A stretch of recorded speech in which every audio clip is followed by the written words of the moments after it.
काठापर्यंत टम्म फुगलेला गुबगुबीत असा मुळ्याचा पराठा बनवता येईल. यासाठी मुळे स्वच्छ धुवून घेतले, त्याची साल काढून घेतली आणि मुळ्याचा किस तयार करून घेतलेला आहे.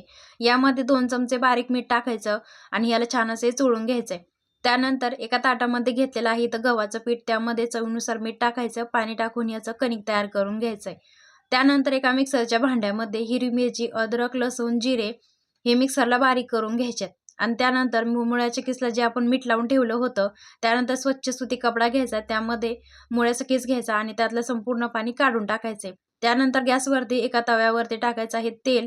तेलामध्ये कांदा छान असा परतून घ्यायचा. त्यानंतर जो मुळ्याचा किस आहे त्यामध्ये कांदा परतलेला, त्यानंतर मिक्सरमध्ये बारीक केली हिरवी मिरची, अद्रक, लसूण, कोथिंबीर, त्यानंतर चवीनुसार मीठ टाकायचं. यामध्ये लाल तिखट पावडर, धने पावडर टाकून घ्यायची. हे सारण आपलं तयार आहे. त्यानंतर गव्हाचं जे कणिक आहे त्याची गोल वाटी करून घ्यायची. हे सारण याच्यामध्ये भरून घ्यायचंय. एक पराठा लाटून घ्यायचा आहे मध्यम जाडीचा. पराठा लाटून घेतल्यानंतर दोन्ही बाजूने छान असा खरपूस होईपर्यंत शेकून घ्यायचा आहे.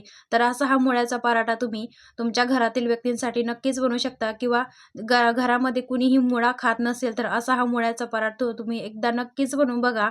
आणि ही रेसिपी जर तुम्हाला आवडली असेल तर रेसिपीला लाईक करा, शेअर करा आणि कमेंट करून सांगायला विसरू नका, फॉलो करायला विसरू नका.